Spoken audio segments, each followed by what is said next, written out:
આંગણવાડી કર્મચારી સંગઠન તરફથી આજે ગુજરાત ભરની અંદર આંગણવાડી તેડાગર બહેનો અને કાર્યકર બહેનો તરફથી ડીડીઓ સાહેબ, પ્રોગ્રામ ઓફિસર, કલેક્ટર સાહેબ અને સીડીપીઓને આજે આવેદનપત્ર આપવાનું છે।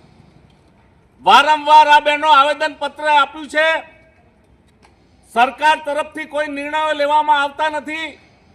ચૂંટણીના ટાઈમે મોદી સરકાર, મોદી સાહેબ કહેતા હતા કે મારી બહેનો 15 પૈસાનું પોસ્ટકાર્ડ લખજો, હું તમારી વારે આવીશ। હવે રક્ષાબંધન આવે છે, આ બહેનો અહીં કકડાટ કરે છે ડીડીઓ સાહેબ સમક્ષ। રક્ષાબંધન ઉપર જો તમારે ભેટ આપવી હોય તો 2018ની સાલ પછી આંગણવાડીની બહેનોને પગાર આપવામાં આવ્યો નથી, જે વધારો કરવો જોઈએ એ કરવામાં આવ્યો નથી। તો રક્ષાબંધન કે 15મી ઓગસ્ટના રોજ તમે પગાર વધારો રજૂ કરજો, પગાર વધારો આપજો। એફઆરએસની કામગીરી એટલી બધી જટિલ છે કે એફઆરએસની કામગીરીમાં નવા મોબાઈલની ગ્રાન્ટ આપવા છતાં ગુજરાત સરકાર નવા મોબાઈલ આપતી નથી। બીએલઓની કામગીરી હોય, એફઆરએસની કામગીરી હોય કે આ મોબાઈલ જે જૂના કંપનીના છે એ મોબાઈલ કામ કરતા નથી। જેવી રીતે ગુજરાત સરકાર કામ કરતી નથી એવી રીતે આ મોબાઈલ પણ કામ કરતા નથી।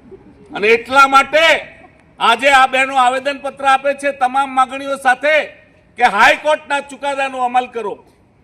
26,000 જે વેતન નક્કી થયું છે વેતન આપો, માનદ વેતન બંધ કરો, લઘુત્તમ વેતનનો અમલ કરો, હાઈકોર્ટના ચુકાદાનો અમલ કરો અને તમે જે એલપીએ દાખલ કરી છે એ પણ પાછી ખેંચો અને હાઈકોર્ટના ચુકાદાનો અમલ કરી આ બહેનોને ન્યાય આપો।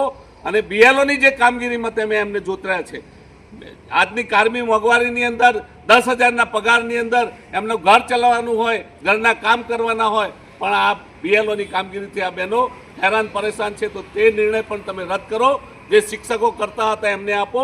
અને આ તમામ પ્રકારની માંગણીઓ સાથે આજે અહીંયા ડીડીઓ સાહેબ, પ્રોગ્રામ ઓફિસર અને કલેક્ટર સાહેબને આવેદનપત્ર આપીએ છીએ। અમારું આંદોલન ચાલુ રહેશે। આ બહેનો બધી કરોળિયા જેવી છે, જાળું બાંધે અને બીજા તોડી નાખે, પણ આ બહેનો જપવાની નથી, છેક સુધી લડશે।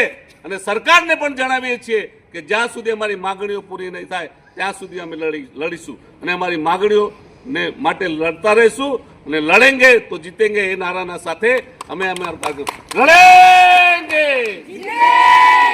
લડેંગે।